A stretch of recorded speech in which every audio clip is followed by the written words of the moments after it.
Hey, what's up, everyone? Welcome to my YouTube channel. I hope you guys are doing absolutely great.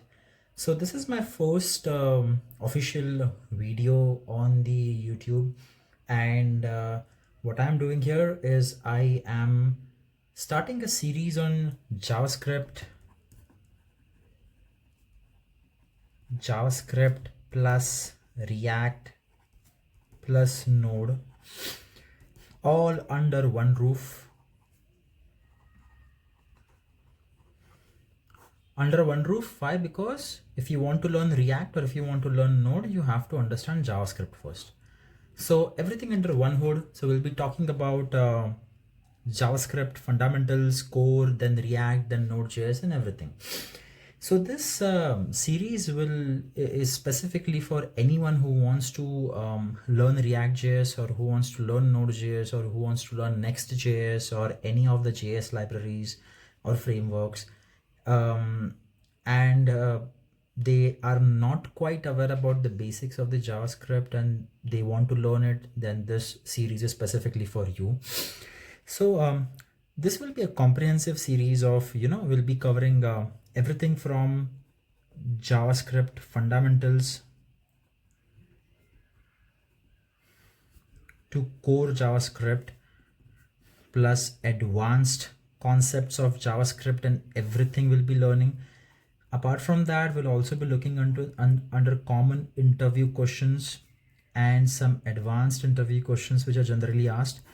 But hey, first of all, before going under the details, let me just tell you who am I and why I'm the best person who can make this series for you. So I am a software developer, senior software engineer.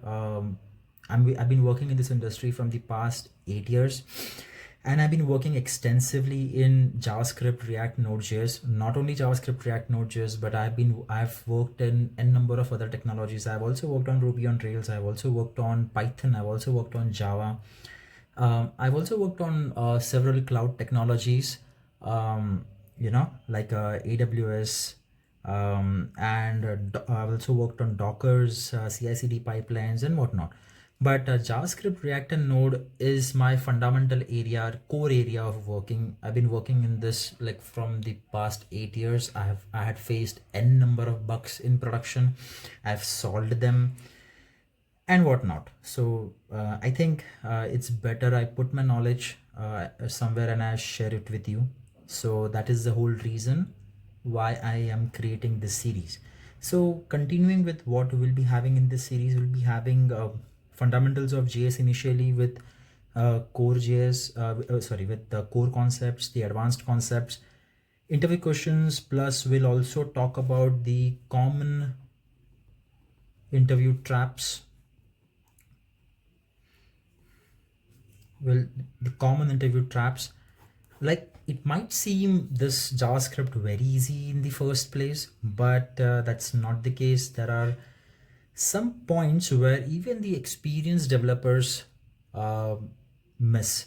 So I have taken almost more than 50 to 60 interviews in for like evaluating candidates on React and Node and JavaScript, and I've hardly chosen 5 or 10 candidates uh, from the first and the second round itself. So because people fail over here, people fail, sorry, not here, people fail over here in JS fundamentals. So like there are so many topics, so many, common mistakes which people do, especially in the event loop, which we'll be talking a lot later on. But yes, this is what we're gonna cover. And once we are done with this, we will be moving forward to React. We'll understand the basics plus the advanced concepts plus optimizations in React, how to do this and everything. Once we are done with this, we'll be talking about once we are done with React, we'll also be talking about the interview questions in React, because like if you are gonna get interviewed for React, don't be under the dilemma that you won't be asked about JS fundamentals. To understand React, you have to first understand the fundamentals. Then once we're done with React, we'll be moving to Node.js. So this runs on the browser. This is for front end and this is for backend. So we'll talk about how JS runs on the server. How JS runs on the server. So Node.js is nothing but JavaScript running on the server. That's it. So JS runs on the server, but it has additional capabilities when it runs on the servers that makes it, that makes it usable in the backend side. So we'll be talking about that.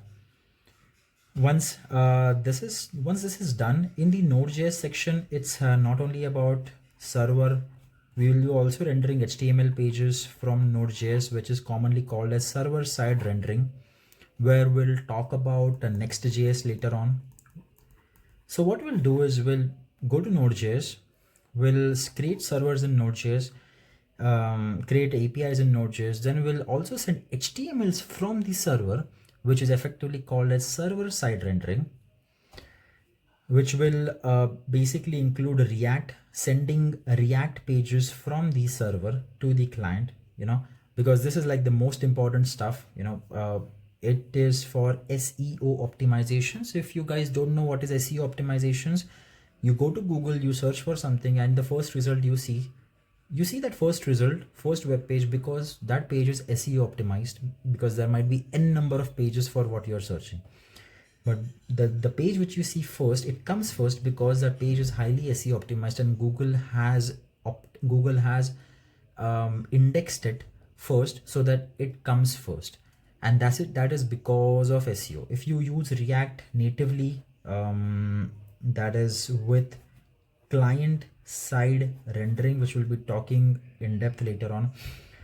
But if you use React with client side rendering natively, you won't get SEO optimizations. You have to do server side rendering. So Node.js is utmost important. So do not be under that dilemma that if you want to become a front-end engineer, React or React.js or Vue.js or AngularJS or any kind of JS is enough. You have to know Node.js because you have to do server-side rendering using Node.js.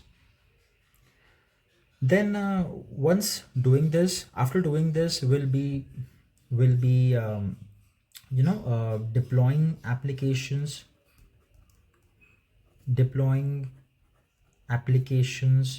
on a cloud. In this case, we'll be doing it on AWS. We'll be leveraging CI/CD pipeline. Let's see how it goes, but we'll try doing this. But we'll deploy application on AWS using ECS. Using ECS, and we'll be following all the production setup, production rules. So we'll get an idea about how the app is set up on the production. And later on, we'll also understand what are micro frontends plus what are micro backends, and how they total make up as microservices. So we'll also talk about this, that how microservices are created using React and using Node. So after this entire series, you will just not be a full stack developer who is coding in JavaScript, React and Node. You'll be a full stack developer who knows how to code, who knows how to create applications, who knows how to deploy applications on the cloud using the production setup, and you know how to create micro frontends and micro backends and microservices and everything. So this is the overview of how this playlist is going to be, and I'm really looking forward for you guys to stay tuned to watch my videos. And if you guys are happy with the videos, and if you are understanding, and if you are following up with me, then do consider subscribing to this channel. Also do consider forwarding these videos to anyone who requires it, to anyone who wants to learn JavaScript, React or Node. It would be really helpful. So yeah, thank you so much.